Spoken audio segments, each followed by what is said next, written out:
जबलपुर में medical association के पदाधिकारियों और डॉक्टरों के द्वारा पुलिस अधीक्षक को ज्ञापन सौंपा गया। ज्ञापन में शिकायत करते हुए डॉक्टरों द्वारा बताया गया कि जब कभी अस्पतालों में मरीज की मौत हो जाती है तो परिजनों के द्वारा अस्पताल में तोड़फोड़ और हंगामा किया जाता है।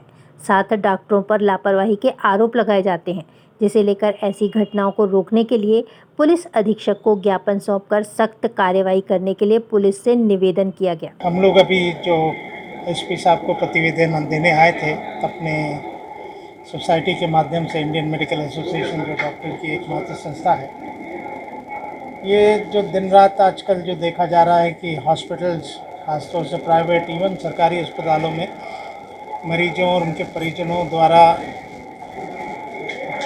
स्टाफ से गाली गलौज करना, डॉक्टरों के साथ अभद्र व्यवहार करना, इसी संबंध में एसपी साहब को प्रतिवेदन देने आए थे।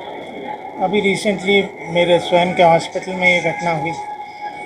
मरीज के परिजन जिस दिन मरीज की मृत्यु हुई उस दिन शांति से अपने मरीज को लेके गए। कोई ऐसा उस समय उनने कोई दुर्व्यवहार नहीं, कुछ नहीं। लेकिन एकाएक उसके बाद उनका जो व्यवहार था परिवर्तित हुआ और हमारे स्टाफ के साथ आके उनने बदतमीज़ी की। अस्पताल में आके काफ़ी कुछ हल्ला गुल्ला हंगामा किया, स्टाफ के साथ बदसलूकी की।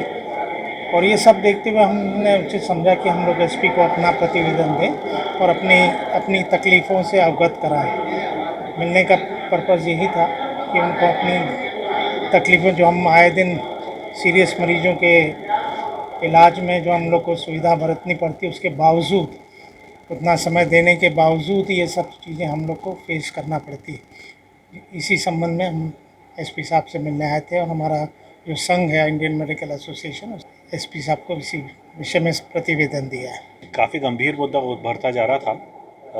जबलपुर ज़िले में अगर देखा जाए तो सरकारी और प्राइवेट कई डॉक्टरों के ऊपर कई तरह के अनर्गल आरोप लगते आए हैं और कभी ना कभी उपद्रव होते जा रहे थे। ये उपद्रव इसलिए भी ज़्यादा बढ़ते जा रहे थे कि कहीं ना कहीं डॉक्टर्स ज़्यादा टॉलरेंट होकर चल रहे थे। तो आज एसपी साहब से मिलकर के हमने एक ज्ञापन सौंपा है और उनको ये बोला है कि आप उचित कार्रवाई कीजिए, सख्त कार्रवाई कीजिए और जो भी दोषी है उसका एक एग्जाम्पल सेट कर दीजिए। कहीं ना कहीं गलती किसी की भी हो, अगर आपको लगता है कि वाकई डॉक्टर गलती है और उसके अगेंस्ट ये उपद्रव करने की ज़रूरत थी तो आप उसको सलाखों के पीछे डाल दीजिए। लेकिन अगर आपको ये लगता है कि डॉक्टर सही था और किसी भी मरीज या अटेंडेंट की तरफ से कानून को अपने हाथ में लेने की कोशिश की गई है तो आप उसके ऊपर भी सख्त कार्रवाई कीजिए। आज एसपी साहब ने हमको उसी चीज़ का एक आश्वासन दिया है। इंडियन मेडिकल एसोसिएशन जो है हमारा, Madhya Pradesh nursing home association और जबलपुर के अलावा Indian medical association state branch ने भी, सबने इस बात के लिए सपोर्ट एक्सटेंड किया है।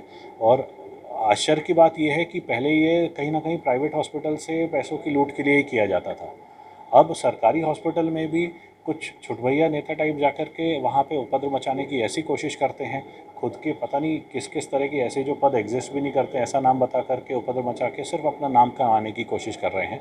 इस प्रक्रिया को रोकना बहुत ज़रूरी है और ये तभी हो पाएगा जब कहीं ना कहीं पुलिस अपने कठोर कार्रवाई से एक एग्जाम्पल सेट करेगी। जी सर। जो आजकल ये हॉस्पिटल्स में तोड़फोड़ की उपद्रव की घटनाएं बढ़ती जा रही हैं। एक अगर किसी मरीज़ की मृत्यु होती है तो परिवारजनों को ऐसा रोष तो रहता है कि हमारा मरीज़ जब आया था तब स्वस्थ था, लेकिन अचानक से कैसा हो गया। लेकिन ये भरोसा रखिए, कोई भी डॉक्टर अपना हर आखिरी क्षण तक प्रयास करता है कि किसी तरह से मरीज़ की जान बच जाए। हमारी तरफ से जो भी उनके लिए बेहतर होता है सब कोशिश करते हैं, लेकिन हर बार अपेक्षित रिज़ल्ट मिले, हर बार बीमारी ठीक हो जाए या जान बच जाए, ऐसा पॉसिबल नहीं होता। सब कुछ हमारे हाथ में नहीं होता। अगर ऐसा होता तो किसी डॉक्टर की डेथ नहीं होती। लेकिन उसके बाद भी लोगों में गुस्सा रहता है और वो रिफ्लेक्ट होता है एक तोड़फोड़ में, गाली गलौच में, या एक जो इंटेंशन रहता है कि बिल माफ़ करा लें या जो पैसा डिपॉजिट किया वो वापस हो जाए। एक बहुत बड़ा वो इंटेंशन रहता है लोगों का। तो हम लोग भी उस चीज़ से सफ़र करते कि सब मेहनत करके और जो कोशिश करते हैं, इतना रिसोर्सेज महंगे हो गए हैं, दवाइयाँ, जो मशीनरी, 5 साल में मशीन बदलनी पड़ती है, तो सब चीज़ों का खर्चा निकालना पड़ता है। और उसके बाद इतना हम अपनी फैमिली का टाइम छोड़ के दिन रात हॉस्पिटल में लगे रहते हैं। कोई मरीज़ अगर सीरियस है, उससे जो अगर बिल है, पैसा, वो तो उतना ही मिलना, लेकिन हम 10 बार जाके, 20 बार जाके उसको देखते हैं बार बार कि कोई चीज़ ऐसा क्लिक कर जाए जिससे रिज़ल्ट बदल जाए, जान बच जाए। उस चीज़ को कोई ध्यान नहीं देता। केवल अगर मरीज़ की जान चली गई तो फिर सब कुछ डॉक्टर की गलती। आज इंडिया में जो मृत्यु का कारण है वो बीमारी नहीं रह गई है, डॉक्टर रह गया, ऐसा एक धारणा बन गई है।